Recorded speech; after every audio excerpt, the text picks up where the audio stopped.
Well, I read his statement. I always thought he was a nice guy, but I always thought he was weak on security, very weak on security. Picture this. A man who spent 20 years fighting America's wars, 11 combat deployments across the most dangerous corners of the Middle East. A man who watched his own wife die in a suicide bombing in Syria while she was serving her country. That man is now sitting inside one of the most powerful intelligence offices in Washington. He has access to the highest level classified briefings in the United States government. He knows what the intelligence says. He knows what the intelligence doesn't say. And today, he walked out. Not because he was fired, not because of a scandal, but because he says America is fighting a war it shouldn't be fighting, and that the most powerful nation on earth was manipulated into it. His name is Joe Kent, and his resignation from the National Counterterrorism Center may be the most explosive act of conscience to come out of the Trump administration since it began. To understand why this moment is so significant, you need to understand who Joe Kent is, and what he was doing in that office. Kent is a retired Green Beret with a 20-year Army career, completing 11 combat deployments. After retiring from the military, he worked as a CIA paramilitary officer. His wife, Shannon Kent, a Navy cryptologist, was killed in a terrorist bombing in Syria in 2019. That kind of biography doesn't produce a soft man. It produces someone who understands war, the real cost of it, the real price paid in lives and families, better than almost anyone sitting in Washington. Trump nominated Kent as director of the National Counterterrorism Center in February 2025. The Senate confirmed him to the position in July 2025, 52-44. Without Democratic support. Democrats had their reservations. Numerous reports before his confirmation detailed his links with extremist figures, including people affiliated with far-right groups. He called January 6th rioters political prisoners and refused to distance himself from conspiracy theories about the Capitol attack. He was, in short, a controversial figure, but a genuine MAGA loyalist, a true believer. Someone who had earned Trump's trust and wore that trust as a badge of honor. The National Counterterrorism Center leads U.S. counterterrorism and counter-narcotics efforts and advises the president directly. It is housed within the Office of the Director of National Intelligence, led by Tulsi Gabbard. These are the people who are supposed to tell the president the truth about threats, about intelligence, about whether America's enemies are actually preparing to strike. So when a man with that job, with that background, with that level of access, says that the intelligence didn't justify this war, that is not something you can dismiss with a tweet. But we'll get to Trump's response in a moment.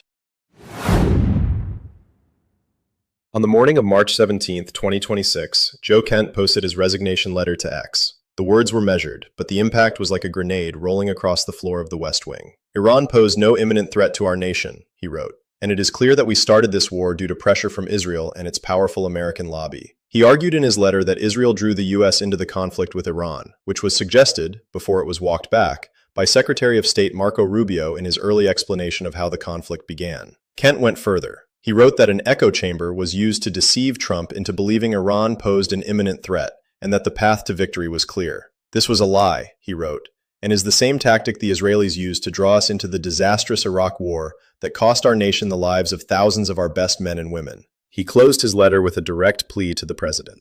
I pray that you will reflect upon what we are doing in Iran and who we are doing it for. The reaction was immediate. The Trump White House moved quickly to contain the fallout. Press Secretary Caroline Leavitt published a lengthy statement rejecting Kent's claim that Iran posed no imminent threat, calling the idea that Israel pressured Trump into action insulting and laughable. Trump himself, never one to absorb a blow quietly, spoke to reporters and dismissed Kent without sentiment. I always thought he was weak on security, very weak on security. And then, the line that said everything about how this White House views dissent. It's a good thing that he's out. One senior White House official said Kent had been suspected of being a leaker and had been cut out of briefings with the president. Trump advisor Taylor Budowich called Kent a crazed egomaniac who just wanted to make a splash before getting canned. But here's the thing about those attacks. They address the messenger. They do not address the message. Kent's use of the phrase, no imminent threat, is not just rhetorical. That language carries enormous legal weight. Such imminence is considered a prerequisite for U.S. presidents to launch military attacks without congressional approval under U.S. law. It is also significant for launching legal strikes on sovereign nations under international law. In other words, if Iran posed no imminent threat, then this war may not just be a policy mistake, it may be an illegal one. And Kent isn't alone in suggesting the intelligence didn't hold up. After the initial wave of strikes against Iran, Trump cited an imminent threat to the U.S., and administration officials said the U.S. acted in response to potential preemptive attacks by Iran on forces in the region. Claims that were contradicted in Pentagon briefings to Capitol Hill, where defense officials said Iran was not planning to attack unless struck first. Even House Speaker Mike Johnson, who publicly supports the war, revealed something telling when he explained the decision to go to war. He suggested that the White House believed Israel was determined to act on its own, leaving Trump with a very difficult decision. In other words, the United States may have entered this war not because of an American red line, but because an ally was going to move regardless, and Washington didn't want to be left behind. Now here's the context that makes Kent's resignation land with the weight that it does. On February 28, 2026, the first day of the war, the Shajare Tayyeba primary school in Manab, in southern Iran, was destroyed by missile strikes. Between 175 and 180 people were killed, most of them school children. It was a Saturday morning, the start of the Iranian school week. The building was full of children. The U.S. military accidentally struck the school while conducting strikes on a neighboring IRGC facility. U.S. Central Command created target coordinates using outdated information provided by the Defense Intelligence Agency, which contributed to the mistake. A U.S. Tomahawk cruise missile was responsible for at least 165 deaths, according to a U.S. official familiar with the preliminary investigation. If confirmed, it would rank among the military's most deadly incidents involving civilians in decades. Trump initially suggested Iran itself may have fired the missile, but multiple munitions experts confirmed that Iran does not possess Tomahawk missiles, which are produced by U.S. defense contractor Raytheon and held by only a small number of U.S. allies. Gabbard, CIA Director John Ratcliffe, and FBI Director Kash Patel were scheduled to testify before lawmakers about threats facing the U.S., a hearing this year likely to be consumed by questions about the Iran war, and in particular, the revelation that outdated intelligence led to the U.S. firing a missile that hit an elementary school and killed more than 165 people. This is the war Joe Kent refused to stand behind.